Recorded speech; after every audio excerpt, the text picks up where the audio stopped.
সুবহানাল্লাহ।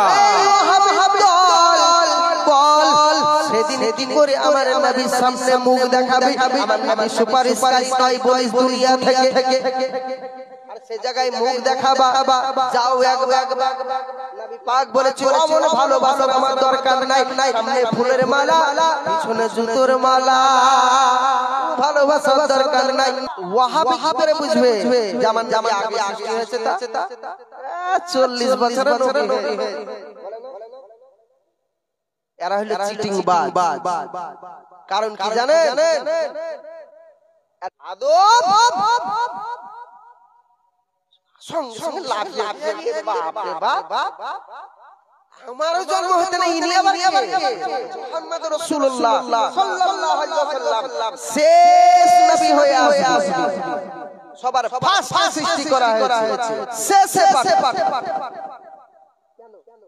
কেন আচ্ছা আপনি একটা কথা বলুন, কিছু মানুষ যারা বলছে নবী 40 বছরের নবী বলে না, কি বলে নবী 40 বছরের নবী হয়েছে।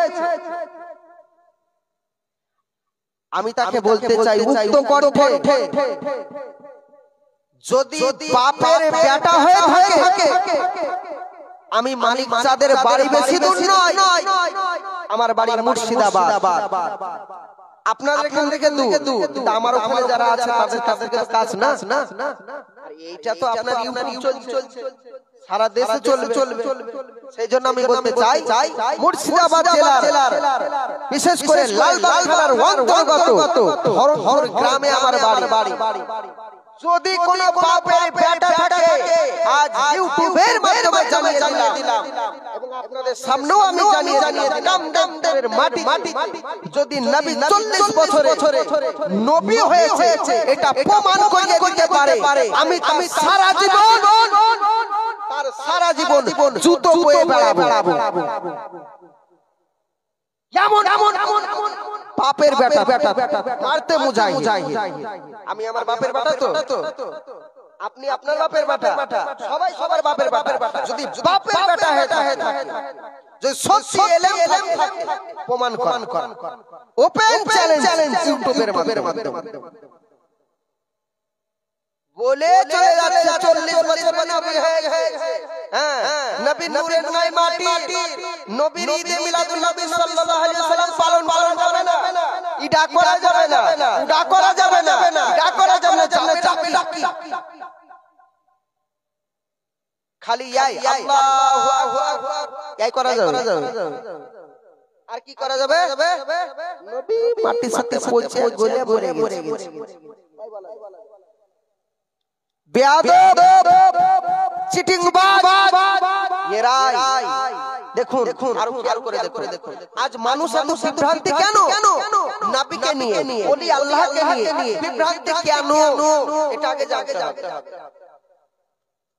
দেখুন আপনারা আমাকে নিয়ে এসেছেন মুর্শিদাবাদ থেকে, নিয়ে আসার আগে আপনি ইউটিউবে নিশ্চিত দেখেছেন বা ফেসবুকে দেখেছেন যে উনি কেমন বক্তব্য দেয়, উনি কোন মাসলাকের মানুষ, তারপরে এনেছেন। আজ গন্ডগোলটা কোন জায়গায় জানেন? নাম মানে বড় বক্তা, হাদিস কোরআনের হও যাও,